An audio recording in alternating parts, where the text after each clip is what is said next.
다들 안녕하세요. 프로토 91회차 토신 정보방 환급 인증합니다. 당첨금은 세후 금액인 거 알고 계시죠? 다들 아시겠지만 한 경기 취소되어 당첨금이 반토막 났지만 그래도 당첨 모두 축하드리며 오늘 경기도 분석 시작해보겠습니다. 금일 첫 번째 경기 에버턴 대 첼시 분석 시작해보겠습니다. 에버튼은 아스날 원정에서 끈질긴 수비를 앞세워 승점을 따냈으며 맨유에 패하며 강등권 추락의 위기가 있었는데 울버햄튼전 대승에 이어 아스날 상대로도 승점 추가에 성공했고 브란스 화이트와 미콜렌코, 타코우스키 등이 나선 최종 수비가 두 경기 연속 클린시트를 기록했다. 첼시는 주중 컨퍼런스 리그에서 샴록 상대로 5골을 몰아치며 승리했으며 10대 신성인 구이유가 커리어 첫 해트트릭을 기록하며 공격을 이끌었고 듀스버리올과 카사데이 등 중원 지원도 좋았고 리그 경기를 위해 그 경기에 2군 수준의 로스터로 나섰지만 그래도 상승세에 그들은 강했다. 니콜라스 잭슨과 콜 팔머, 제이든 산초와 엔조 페르난데스 등이 모두 휴식을 취했기에 이 경기에는 풀 전력으로 나설 수 있다. 첼시의 승리를 본다. 리그에서 연승을 이어가며 리버풀을 턱 밑까지 추격했는데 이 경기 승리를 통해 1위 등극을 노릴 것이다.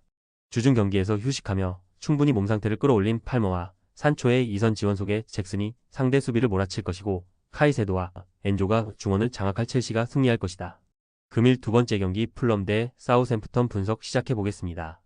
풀럼은 최근 4경기에서 무패를 기록하며 상위권을 추격 중이며 그 기간 토트넘과 아스날, 리버풀 등 강팀을 연달아 상대했지만 한 경기에서도 패하지 않았고 이사 디오프와 로빈슨, 케이테테 등이 나선 수비 라인이 4경기 연속 상대를 1골로 막아냈고 루키치의 중원 수비 가담이 대단했고 리버풀전 골을 터트린 무니치도 살아날 기미를 보였기에 이제 유럽 대항전 진출권 순위를 노린다. 사셈은 리그 3연패를 당하며 강등권을 벗어나지 못했으며 그 기간 2차례나 5실점하는 등 수비가 무너진 모습이다. 토트넘전 패배 이후로는 팀을 승격으로 이끈 감독이 경질당했고 주중 경기에서 패하며 리그컵 여정도 끝났다. 승격 이후 전력 보강을 잘하지 못했기에 어쩌면 당연한 결과다. 풀럼의 승리를 본다. 사셈은 스쿼드에 강점이 없는 팀인데 주중 리버풀 상대로 전력을 다하며 이번 원정에 대한 체력적 부담이 있다.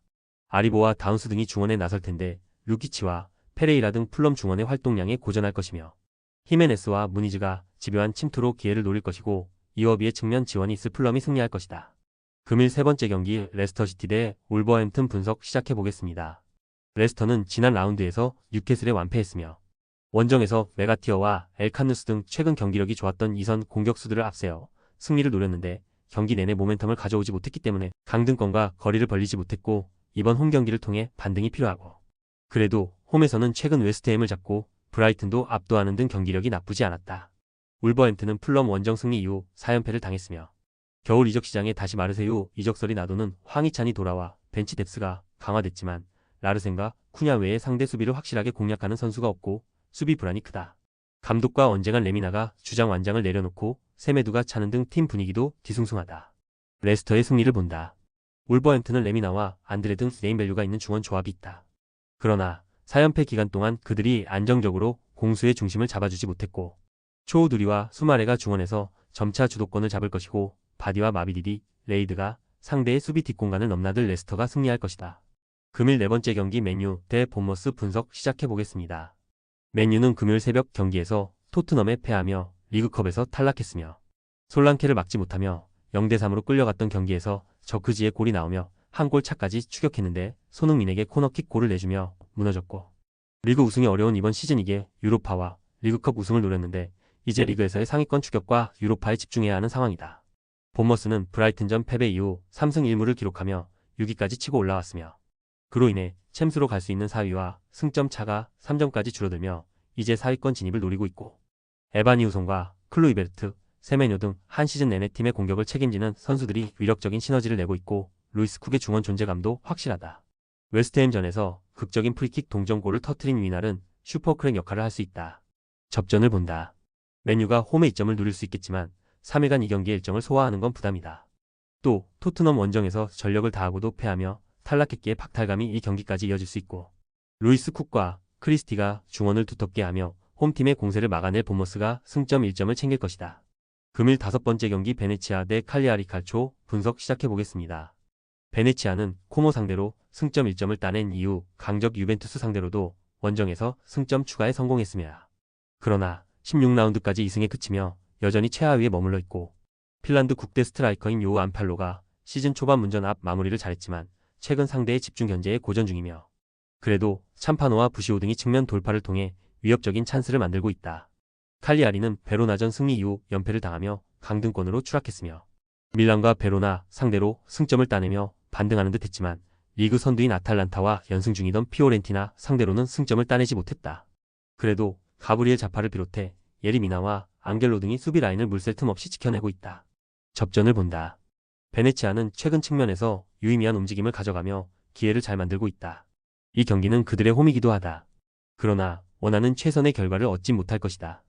데이올라와 마쿤부가 중원을 두텁게 하고 나와 상대의 공세를 저지할 것이고 자파가 수비의 중심을 잡을 칼리아리가 승점 1점을 가져갈 것이다.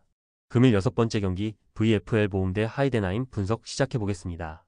보움은 리그 개막 이후 14라운드까지 단 승점 3점에 그치며 최하위에 처져 있으며 시즌 전 잔류 경쟁을 할 것으로 보이긴 했지만 그렇다 하더라도 너무 부진한 성적이며 그래도 최근 3경기 연속 상대를 1골 이하로 막아냈고 우니온 원정에서는 시소코의 골로 승점을 따냈고 팀 공격을 책임지는 윙어 미오시 코지가 퇴장당하며 이 경기에 빠지긴 하지만 홈에서 분위기를 이어나가려 할 것이다.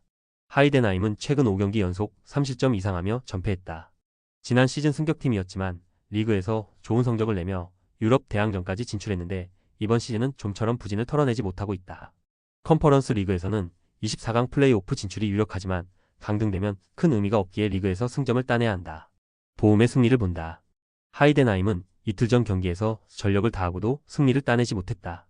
컨퍼런스 리그 플레이오프 진출 안정권을 위해 나선 경기였는데 내용과 결과를 모두 얻지 못했기 때문에 주중에 풀타임을 소화한 선수들이 이 경기에 선발로 나서기 어렵고 시소코와 베로가 중원에 라인을 올리며 홈에서 점차 주도권을 잡을 것이고 브로신스키가 찬스를 골로 연결할 보움이 시즌 첫 승을 신고할 것이다.